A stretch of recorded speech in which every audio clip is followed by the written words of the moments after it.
유사복음은 복음 같은데 복음 아닌 거죠. 그래서 우리가 몰라서 이 유사복음에 쏟기도 하고, 혹은 이 의도적으로 광명한 천사로 가장해서 성도들을 미혹해 하기 위한 전략 때문에 우리가 유사복음에 넘어가기도 합니다. 그런데 이런 것들은 사실 자세히 살펴보면 우리의 욕심을 타고 들어옵니다. 그렇기 때문에 이제 중요한 것은 우리의 마음을 지켜내는 것이라고 말할 수 있겠죠. 지난 시간에 유사복음은 관습을, 신앙의 관습을 더하는 그 내용이었습니다. 복음의 규례를 지키는 것을 더하게 되면은 그것은 신앙이 아니고 종교가 되고 말죠. 관습의 옷을 벗고, 그래서 우리는 날마다 성령으로 그리스도의 옷을 덧 입으며 살아야 할 것입니다. 오늘 여러분과 나누고 싶은 것은 영혼 구원에만 집중하는 그런 유사복음입니다. 얼핏 보면은 무척 영적으로 보이기까지 하지만은 결국은 초대교회 영지주의라는 이단에서 오늘날 구원파에 이르게 만드는 그런 원인이 되기도 하는 것이 이 유사복음입니다. 성경은 복음을 통전적으로 항상 말씀합니다. 우리가 복음을 통해서 구원 얻어 천국에 가는 것은 분명하지만은 단순히 영혼을 구원 얻는 것만을 말하는 것이 아니고, 영혼을 구원 얻은 자는 그 인생 전체를 구원 얻을 것을 이야기하고 있습니다. 어떻게 보면은 영혼을 구원받는다는 것과 또 인생을 구원받는다는 것이 다른 것이 아니다. 그래서 영혼을 구원한다고 말하기 때문에 우리는 영혼 구원과 육체 구원이 따로 있는 것처럼 이렇게 생각하기 쉽지만은, 사실 영혼을 구원한다 하는 말을 할 때는 그 사람 전체를 구원한다라고 우리가 보아야 되는 것이죠. 그래서 오늘 그런 관점에서 사실 이 말씀들을 같이 나눌 수 있었으면 합니다. 바울은 주님의 구원의 완성으로부터 오늘 이야기를 풀어나갑니다. 바로 읽었던 본문 앞쪽에 보면은 그리스도의 마음을 품으라고 그렇게 이야기하죠. 복음 대신 그리스도 자신의 삶이 무엇인지를 간략하게 요약합니다. 본래 하나님이셨던 예수님이 종의 형체를 입고 이 세상에 오셔서 죽기까지 복종하심으로 우리에게 구원의 길을 열어주셨다.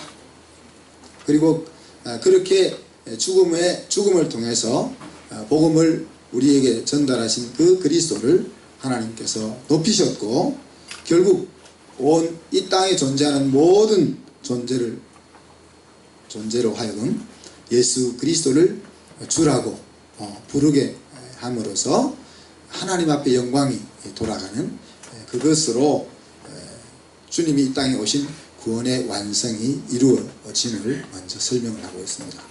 그렇게 설명하고 나서 이 복음으로 오신 예수 그리스도가 이 땅에서 하나님의 계획을 완수하는 과정이 있었음을 우리에게 보여주는 거죠. 사실 그리스도가 이 땅에 오셨다는 것만으로 사실 더 이상 덧붙일 복음은 없지 않습니까? 그러나 그렇게 오셔서 그 복음이 우리의 것이 되기까지 거쳐졌던 과정을 오늘 바울이 이야기하고 있습니다. 그리고 그 과정 가운데서 복음의 힘이 무엇인지를 보여주려고 하는 거죠. 예수님께서 탄생하셔서 십자가를 지는 그 일련의 복음을 완성시켜 나가는 과정 속에 주님이 십자가를 지고 승천하셔서 하나님 보좌 우편에 앉으셔서 영광을 받는 그 시점에 가서 예수님의 마음 가운데 하나님의 평강과 하나님의 능력이 존재하는 것이 아니고, 태어나서부터 겪어가는 말씀을 가르치고 복음을 전거하며 심지어 십자가의 고난의 길을 걸어가는 그 장면 속에서도 그 속에 복음의 능력이 함께하고 있었음을 우리에게 보여주셨다 하는 이야기입니다. 그래서 오늘 12절 읽었던 말씀은 그러므로 라고 앞에 이야기했던 그 내용을 근거로 해서 말씀을 이어가고 있습니다. 오늘 말씀의 핵심은 뭡니까? 두렵고 떨림으로 너희 구원을 이루라 하는 겁니다. 앞에서도 설교 제목에서도 말했지만 영혼 구원에만 집중하는 복음에 반해서 오늘 바울은 구원의 완성에 대한 이야기를 하고 있다. 계속해서 이 구원의 완성을 진행시켜 나가라, 그런 이야기입니다. 성경은 이 구원을 두 가지 관점에서 항상 이야기하죠. 그래서 이미 구원을 받았다 하는 관점과 또 두렵고 떨림으로 구원을 이루라 하는 이 두 시점을 항상 이야기합니다. 이미 너희가 예수 그리스도의 피로 구원을 받았다 할 때 그 이미라는 말은 법정적인 구원을 이야기합니다. 그래서 내가 죄인이지만 아직도 죄를 짓고 있지만 하나님의 눈에는 나는 죄인이 아니고 의인이라는 얘기죠. 내가 여전히 연약함 속에 머물러 살고 있지만 미혹되기도 하고 넘어지기도 하지만 하나님의 눈에는 내가 넘어지는 존재가 아니라 그리스도의 보혈로 덮여있는 존귀한 하나님의 아들로 보이는 것. 이것이 이제 법정적인 구원이다. 그런데 주님이 말씀하고자 하는, 또 바울이 말하고자 하는 이 구원은 이렇게 내가 너를 의인으로 보아줄게, 너 의인이야, 거기에 머무는 것이 아니고 하나님이 나를 의인으로 여겨준 그것이 실제 내 삶 속에서도 나타나는 그 자리까지를 이야기하고 있다는 거죠. 그것을 가리켜서 오늘 바울은 구원의 완성이라 그렇게 이야기하고 있습니다. 그래서 그 법정적 구원이 시작된 그 시점에서부터 정말 내 삶과 내 마음이 하나님이 우리에게 목표했던 그 자리까지 이를 때 실제적인 구원의 자리까지 이르게 되는 그 과정을 성경은 신앙생활이라고 하는 거예요. 그리고 그 과정 속에 우리가 놓여 있는 것이다 하는 이야기입니다.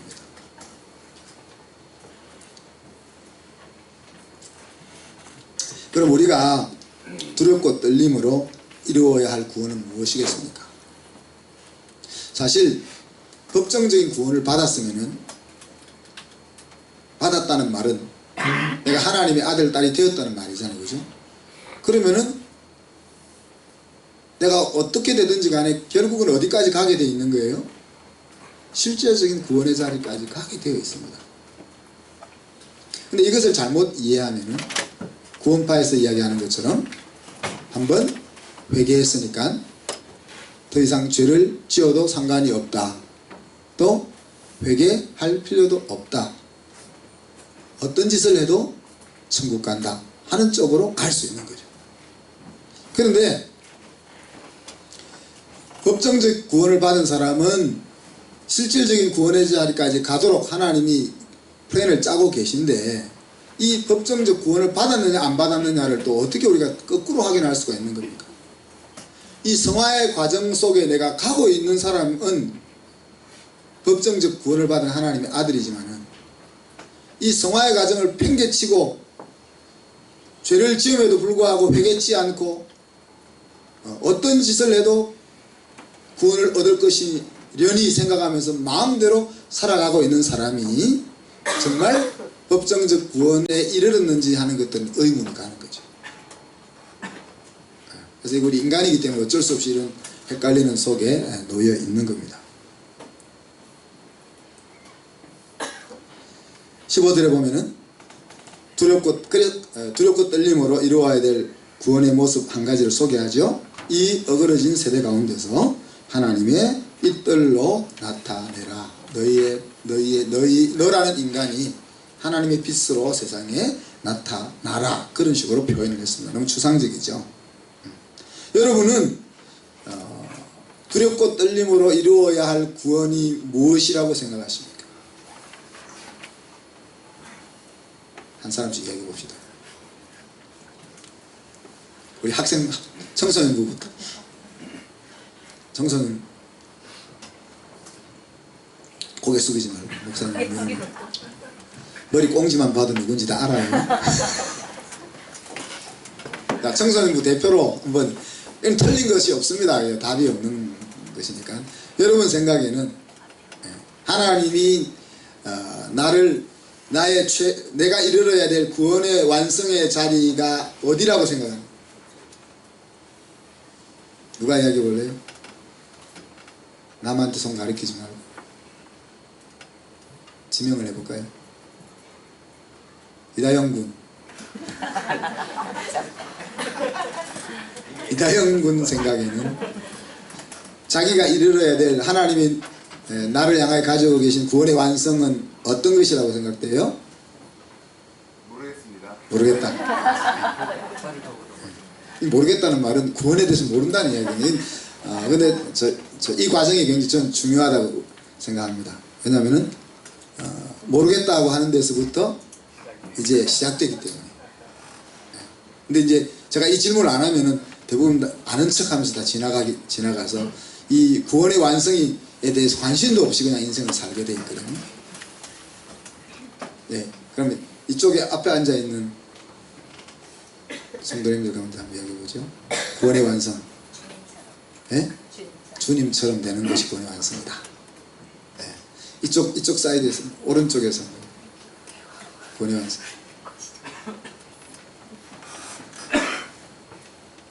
여러분 대답 안 하면 여러분 아이들도 대답 안 해요. 네. 제가 이거 자꾸 물어보는 이유는 제가 지난주에 메타인지 학습을 배우러 갔다 왔기 때문에 좀 물어보는 겁니다. 우리의 뇌 구조가 내가 중요하다고 생각 안 하는 것은 듣고 잃어버리기 때문에. 그래서 나는 모른다고 시작한 데서부터 이제 구원에 대해서 생각을 할 수 있게 되는 거죠. 그죠? 여러분이 자기의 생각을 이야기하는 시점에서부터 거기서 구원의 완성이 뭔지에 대한 고민이 시작되고 우리의 마음이 구원의 완성에 대한 생각을 시작한다는 이야기. 그럼 생각도 안 하고 있다는 것은 구원의 완성에 대한 기대도 우리가 없는 거고 구원의 완성이 뭔지도 모르고 그러니까 방방 없이 살아가는 것과 같다. 자, 오늘 그 하나님의 빛들로 나타내라는 말은 우리가 로마서의 말씀을 비추어 보면 뭡니까? 하나님의 아들들로 나타나는 삶이다. 그렇게 말할 수 있겠죠. 그죠? 자, 제가 말하는 것만이 답이 아닙니다. 지금 구원의 완성의 폭은 너무 넓기 때문에 지금 제가 말하는 것만이 답이 아니고 저는 그 구원의 완성 중에 몇 가지 부분만 지금 오늘 이야기합니다. 여러분들이 계속해서 그 부분을 생각을 해야 되겠죠. 그죠? 그래서 종으로 사는 것이 아니라 아들로 사는, 딸로 사는 그 자리가 우리의 구원의 완성의 자리다. 종은 두려움 가운데 살잖아요. 아들은 자유하다 그랬습니다. 또 예수님처럼이라고 이야기했는데 예수님처럼이라고 이야기할 때에도 두 가지 의미가 있어요. 예수님처럼 이야기할 때 우리가 예수님의 제자가 된다는 말이라고 볼 수 있는데 그때도 예수님이 행하신 것처럼 행한다는 것도 들어가 있고 예수님의 성품을 닮아간다 하는 것도 될 수 있는 거예요. 그래서 이 그 구원의 완성을 이야기할 때는 사실 내가 어떤 일을 할 거냐 하는 관점이 아니라 내가 주님의 어떤 부분을 닮아갈 거냐, 나라는 인간이 어떤 모습이 될 거냐 하는 것에 초점이 맞춰져 있다고 우리가 생각해 볼 수 있습니다. 그래서 신의 성품에 참여하는 것이 우리가 구원의 완성의 부분이라고 볼 수도 있겠죠. 그죠? 또 우리가 살아가는 삶의 현장 가운데서 하나님의 아들, 딸로 하나님의 샬롬을 경험하며 살아가는 그 자리가 구원의 완성의 자리입니다. 그죠? 내가 가난해도 내가 병 속에 힘들어도 내가 사람 때문에 마음이 속상해도 자녀 진학 문제 때문에 힘든 일이 생겨도 그 힘든 상황 속에서 하나님이 주시는 평강을 잃지 않고 누리는 그 자리가 구원의 완성의 자리다. 그렇게 볼 수 있겠죠. 그래서 우리가 지나왔던 과거를 뛰어넘는 거죠. 우리가 지나왔던 과거에 항상 우리가 잡혀서 잡아당겨서 지나갔던 삶이 앞으로 미래의 삶을 잡아당기는 그런 자리가 아니라 그것을 뛰어넘어서 더 이상 하나님 모를 때 내가 앞으로 나아가야 될 나의 길을 잡아당기지 않는 그런 자리가 구원의 완성의 자리. 또 모든 환경 가운데서 복음의 능력을 경험하고 그 복음의 능력 안에서 살아가는 그 자리, 그런 것들이 구원의 완성의 자리라고 말할 수 있겠죠. 그래서 이것을 이 두렵고 떨림으로 구원을 이루라 하는 이 말씀을 이제 우리가 신앙의 여정 가운데서는 성화라는 말을 쓰는 거죠. 거룩한 사람으로 하나님의 아들 딸로 빚어져 간다. 그리고 이제 주님 앞에 서게 될 때 그때를 영화, 예수님이 죽음을 통해서 부활성천하셔서 하나님 보좌 우편에 앉아서 영광스러운 자리에 앉게 된 그 상태와 같이 우리도 이 땅에 있는 이 육신을 벗고 하나님 앞에 가게 되었을 때 하나님이 목적하신 그 자리에 이르게 되는 것을 우리가 영화라고 이야기하고 그때를 구원의 완성이 된 때라고 부를 수 있다. 히브리 기자는 히브리 11장 13절에 이 사람들은 다 믿음을 따라 죽었으며 라는 표현을 썼습니다. 그 말은 믿음으로 자기에게 주어진 순간순간을 살다가 죽을 때까지 믿음을 잃지 않고 죽음의 순간에도 믿음으로 그 죽음을 맞이했다 하는 이야기죠. 그러니까 이 구원의 완성을 이루어가는 과정 속에 필요한 것이 작용하는 것이 믿음이다. 그래서 우리가 너무 복잡하고 어렵게 생각하지 할 것 없이 우리에게 주어진 한순간순간을 하나님이 무엇을 기뻐하실까를 생각하면서 눈에 보이는 대로가 아니라 하나님의 약속을 붙잡고 뚜벅뚜벅 걸어가는 그 걸음걸이를 통해서 우리는 구원의 완성의 자리에 이르게 된다. 히브리 12장은 이것을 그래서 뭐라고 이야기했습니까? 믿음의 경주라고 이야기합니다. 하나 묻고 싶습니다. 성령의 9가지 열매는 뭐죠? 사랑과 희락과 화평과 오래참 자비, 양선, 충성, 온유, 절제. 거꾸로 자, 만약에 이것은 아까 제가 지금 하나만 예를 들어보면 우리가 구원의 완성의 한 부분이 이 하나님의 예수 그리스도의 성품을 닮아가는 거라고 했는데, 자, 근데 우리가 이 구원의 완성에 대한 것을 구체적으로 생각 안 하면서 살거든요. 그러면 만약에 내가 구원의 완성 없이 세상이 말하는 거짓 복음인 영혼 구원에만 초점을 맞추면 어떻게 될까를 하나만 예를 들어 봅시다. 자, 내가 그리스도를 닮은 성품이 안 된다면 이걸 거꾸로 뒤집어 보세요. 사랑은 뭐예요? 미움과 그 다음에 슬픔과, 잘 들어보세요. 미움과 슬픔과 다툼과 조급함과 무자비함과 욕심과 믿을만하지 못함과 과격함과 무절제, 이 모습 속에서 사는 거다. 자, 저와 여러분이 구원의 완성을 생각지 않고 그냥 구원만 생각하며 산다는 말은 내 속에 예수의 성품이 나타나지 않는 삶을 살아도 좋다는 이야기고, 그런 신앙생활을 해도 좋다는 이야기인데, 그렇게 말하면 별로 피부에 와닿지 않지만은 그것을 구체적으로 이야기해 보니까 내 삶 속에 미움이 가득하고 다툼과 시기와 질투가 가득하고 무절제하고 욕심에 살 찌들려 있고 믿을 만한 사람이 되지 못하고 이런 모습으로 살아도 여러분 좋겠어요?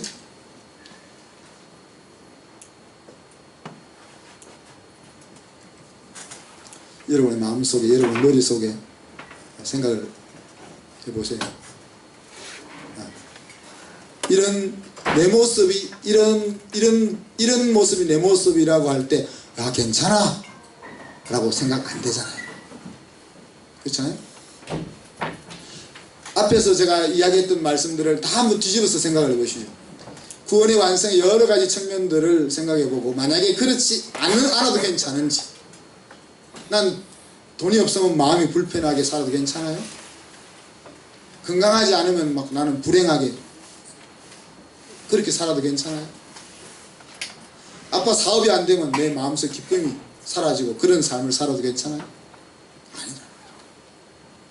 그래서 앞에서 이야기했던 구원의 완성의 여러 가지 측면들을 여러분이 한번 뒤집어 생각해 봄으로써 여러분의 마음을 정말 내가 예수 믿는 것이 그냥 교회에 왔다 갔다 하는 것이 아니라 이 구원의 완성을 향하여 내가 발걸음을 내디딘 것이구나 하는 것으로 마음을 먹을 수 있기를 바랍니다.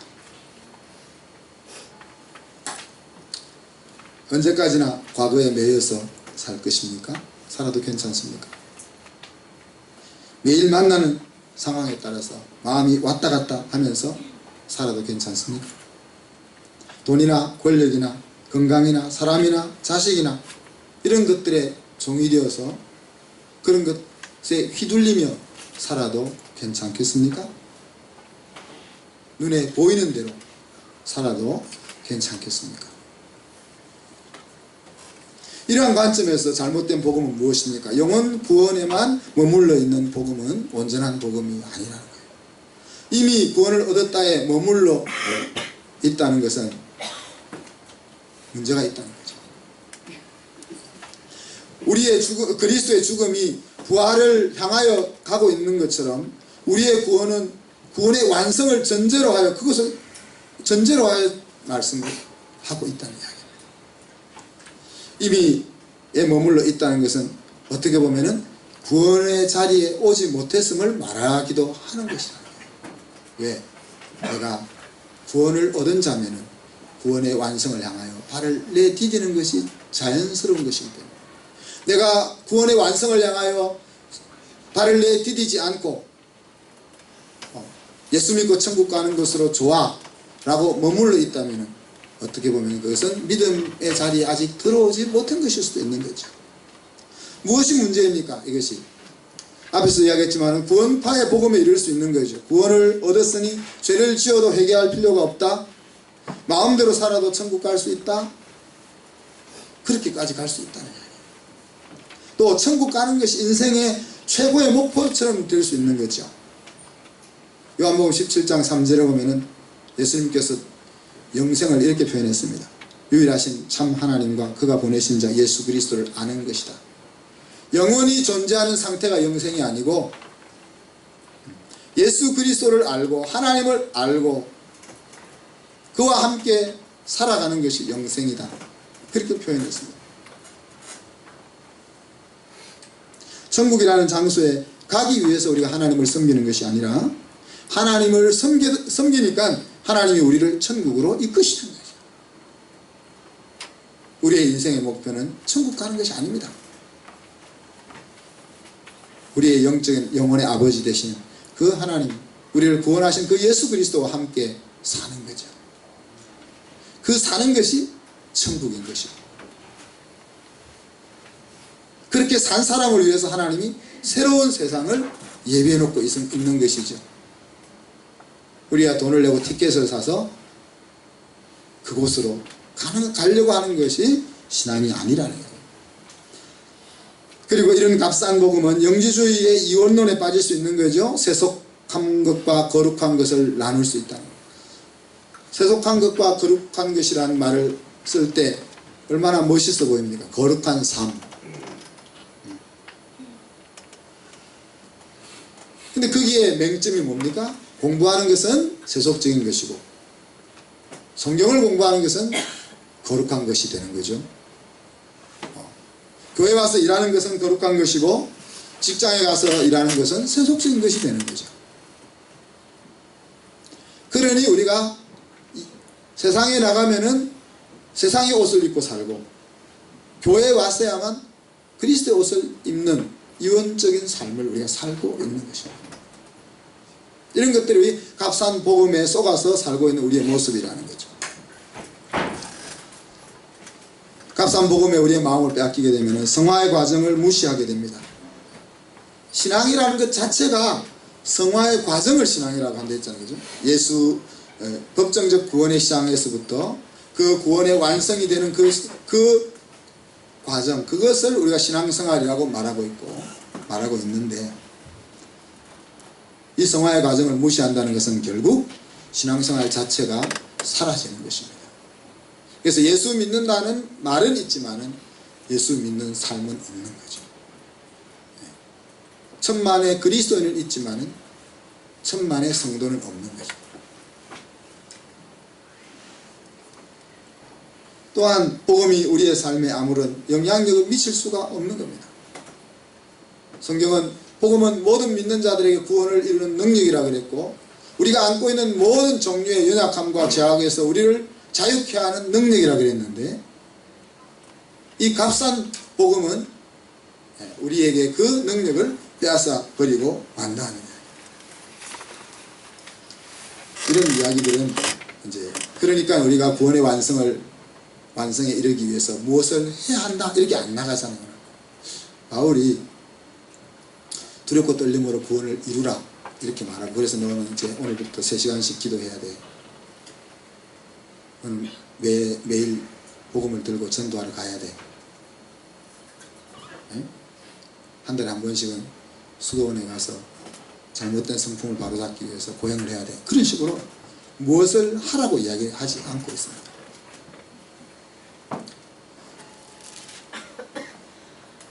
그 말은 오늘 이 말씀 속에서 나 자신이 이것이 하나님이 완성하고자 하는 나라구나 하는 것을 스스로 느끼라는 것이죠. 지금 구원의 완성에 있어서 내가 할 것이 없습니다, 사실. 이제 베드로에서는 make every effort라고 표현을 썼죠. 믿음의 덕의 절제를, 인내, 그렇게 그 신앙의 베이스 위에 내가 주님을 닮아가기 위해서 수고해야 될 것을 이야기했습니다. 근데 그 수고해야 될 수고도 내가 무엇을 노력해서 얻으려고 하는 그런 관점의 수고가 아니라는 것을 나중에 이제 살펴볼 수 있게 될 것입니다. 그래서 오늘 주님이 말씀하시고 있는 이 내용이, 내가 하나님이 예수 그리스도를 통해서 나를 믿음 안으로 들어오게 하실 때에는 이 자리까지 가게 하려고 나를 부르셨구나. 그래서 내가 있어야 될 자리는 이 자리구나 하는 것을 인식하라는 거예요. 근데 그것을 바로 이제 다음에 말씀이 나오는 것이, 왜냐하면, 이제 한국 성경에 왜냐하면 빠져 있는데, 왜냐하면 하나님의 일하시는 방식을 하나 소개하고 있습니다. 하나님의 일하시는 방식은 뭐예요?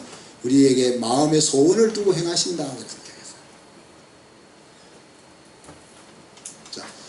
그냥 하나님이 어느 날 야 너 이거 해 이렇게 하시는 것이 아니고, 내 마음속에 뭘 하고 싶은 마음을 불러 일으켜서 그것을 하게 하신다.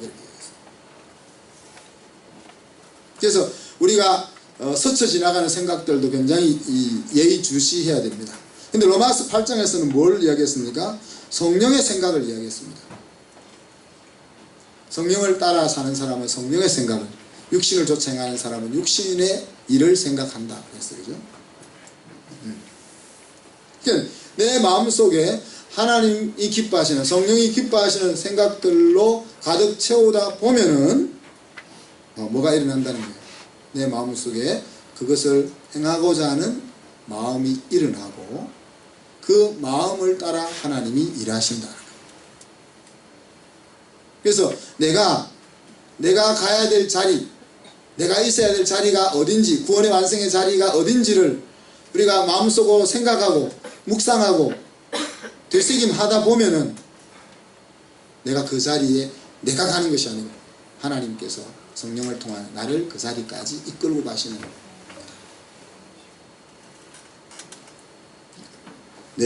내를 자꾸 여기 죄송합니다. 우리가 교사들한테 하는 말이, 제가 하는 말이, 중요하다고 말한다고 아이들이 하는 것이 아니고, 교사가 매일매일 챙기는 것을 아이들은 한다. 그렇게 이야기하는 것처럼 이 뇌가 그렇다는 거예요. 뇌가 그렇다는 거예요. 뇌는 아까 얘기했지만, 뇌가 자기의 삶에 필요하다고 느끼는 것만 기억하려고 한다 했잖아요. 그러니까 공부는 자기가 사는데 꼭 필요하다고 느끼지 않기 때문에 시험 보고 나면은 잊어먹는 거지. 시험을 위해서 공부하고 있으니까 지금 시험 보고 나면 잊어먹는 거예요. 왜? 다른 것을 더 기억해야 되는 공간을 남겨둬야 되기 때문에. 하드디스크를 비워놔야 되잖아요. 비워놔야 돼요. 비워야 돼요. 수많은 정보들이 들어오는데 그걸 다 기억했다가는 우리가 살아남을 수가 없으니까 생존하기 위해서 잊어먹게 하는 거예요. 근데 자꾸 쓰다 보면은 어떻게 생각하는가 하면 내가 이것은 내가 살아가는데 굉장히 중요하고 필요한 건가 봐 라고 느끼기 시작한다. 그럼 그때부터 뇌는 그냥 자연히 그걸 기억하게 된다. 그래서 로마서에서 바울이 이야기한 것처럼 성령의 사람은 성령의 일을 생각한다 그랬잖아요. 그죠? 성령의 일을 자꾸 생각하면은 우리의 마음이 이것을 해야 내가 사는 거구나, 이것을 하는 것이 중요한 것이구나 하는 것을 나라는 내 영혼이, 나라는 인생이 그것을 인식한다는 거예요. 그래서 스스로 내가 이것을 해야 살겠다 하는 것을 인식하는 데서부터 내가 바뀌는 거죠. 내가 해야 되겠다는 인식을 하지 않고서는 안 바뀌는 거예요. 그래서 지금 우리 자녀들을 어떻게 하면 그렇게 하게 할 수 있을까? 그렇잖아요? 이 선생님이 답답한 거지, 그죠? 선생님이 답답한 거지. 우리 카리스 카운셀러가 답답한 거지. 그러니까 내가 열심히 지가 가지고 있는 에너지를 안 쓰는 거죠. 못하는 게 안 쓰는 거죠. 하나님이 답답하지. 우리는 안 답답하니까 우리가 신앙을 향하여 우리 에너지를 안 쓰는 거죠. 그래서 자꾸 가까이 하면은 내 영혼이 이것은 내 인생에 있어서 없으면 안 되는구나 하는 것을 스스로 여기기 시작하고 그러다 보면 그 자리까지 우리가 가게 된다. 사람의 능력은 종이장 한 장 차이도 안 됩니다. 그래서 내가 정말 해야 되겠다라고 마음먹으면 할 수 있는 거죠. 특별한 일, 이 세상에 수억 가지 일 중에 한두 가지 빼고는 내가 하겠다고 마음먹으면 다 할 수 있게 되는 것입니다. 성화의 과정 가운데서 바울은 우리에게 기대하는 것이 있습니다. 아까 얘기한 건 뭡니까? 15절에 어그러진 세대 가운데서 하나님의 빛들로 우리가 나타나는 겁니다. 그런데 이것이 바울에게 있어서 뭐라고 했습니까? 내 자랑이고 내 기쁨이다. 심지어 내 인생을 송두리째 하나님 앞에 드려도 아깝지 않는 목표다. 그렇게 얘기해요. 내 자녀가 구원의 완성의 자리에 이르러서 하나님의 아들 딸로 멋있게 사는 것을 보는 것이 내 기쁨이고 내 자랑이고 내 인생을 다 허비해도 괜찮을 것이다. 그렇게 이야기하고 있는 것입니다. 말씀을 마칩니다. 구원을 이루어가는 과정, 그죠? 하나님이 시작하신 그 구원을 하나님이 목표하신 자리까지 내가 순응하면서 살아가는 과정, 그것이 우리가 신앙생활이라 그랬습니다. 또 그 속에 샬롬이 있다 그랬습니다. 그 속에 천국이 있다 그랬습니다. 그 과정 속에 수많은 부정적인 요인들과 또 어려움과 힘든 일들과 불확실한 일들이 함께 하겠지만 그 가운데 샬롬이 있고 천국이 있다 그랬습니다. 그 과정을 통해서 우리는 주님을 닮아가는 성화의 길을 걸어가게 되는 것이라 그렇게 이야기했죠. 이 성화의 과정을 통해서 하나님이 기대하는 것은 뭡니까? 하나님의 성품에 참여하는 거죠. 그죠? 종이 아니라 아들로서 딸로서 품격을 갖추고 자유인으로 회복되어 사는 것이죠. 그죠? 지각에 뛰어난 하나님의 평강, 그 샬롬을 어떤 환경 속에서도 누리며 사는 것입니다. 이 성화의 과정을 통해서 그것을 하나님이 기대하고 있습니다. 사실 우리가 복음을 전하려고 할 때 굶주리고 있는 사람에게 빵을 주며 그리스도를 말하지 않는다면 그 복음을 전하는 것이 정말 복음을 전하는 것이겠느냐 생각해 보십시오. 나도 빵이 없어. 그래서 복음만 전해. 그건 그럴 수 있겠죠, 그죠? 근데 내 주머니에 빵이 있어. 빵이 있는데 지금 며칠을 못 먹은 형제가 옆에 있는데 그 사람에게 복음을 전할 때 내 빵을 나누어 먹으면서 복음을 전하지 않는다면 그 복음을 전하는 것이 정말 복음을 전하는 것이라고 말할 수 있겠냐? 응? 우리 교회 성도 수를 늘리기 위한 하나의 수단으로 영혼 구원이 복음의 핵심인 것은 분명합니다.